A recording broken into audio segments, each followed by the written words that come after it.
الخبیثات للخبیثین والخبیثون للخبیثات والطیبات للطیبین والطیبون للطیبات. اس کا یہاں پہ کانٹیکسٹ کیا ہے؟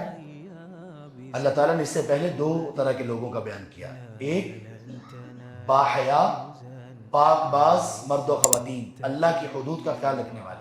دوسرے بے حیا بد کردار مرد و خواتین اور لوگوں میں فحاشی کو پھیلانے والے.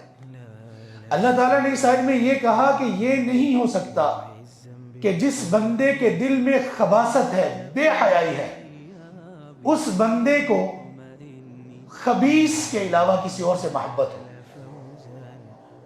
یہ نہیں ہو سکتا کہ کوئی خبیث مرد یا خاتون اپنے لیے کسی خبیث کا انتخاب نہ کرے. اور یہ بھی نہیں ہو سکتا کہ ایک مرد اور خاتون جو طیب ہو، پاک دامن ہو، پاک باز ہو، وہ کسی ایسے مرد سے یا کوئی مرد ایسی عورت سے شادی کرے جو بد کردار ہو.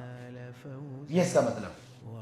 اور اگر ان کا آپس میں کوئی نکاح ہو بھی جائے اور بعد میں پتہ چلے کہ کوئی ایک بد کردار ہے اور توبہ بھی نہیں کر رہا، تو یہ فرض اور واجب ہے اس پر کہ وہ اپنے زوج کو، بیوی کو یا شوہر کو چھوڑ دے، اس بات کے آگاہ ہونے کے بعد کہ وہ بدکار ہے اور بدکاری کو چھوڑنے کے لیے تیار نہیں، ورنہ ان کا نکاح قطعاً جائز نہیں. یہ مطلب ہے الخبیثات للخبیثین.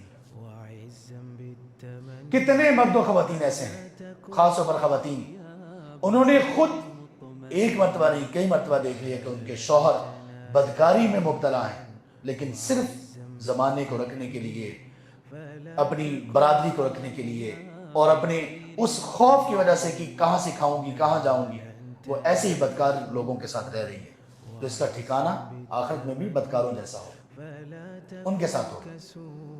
جو بندہ جس کے ساتھ جس کی کمپنی ہے اس کا ٹھکانہ بھی اسی کے ساتھ ہوتا.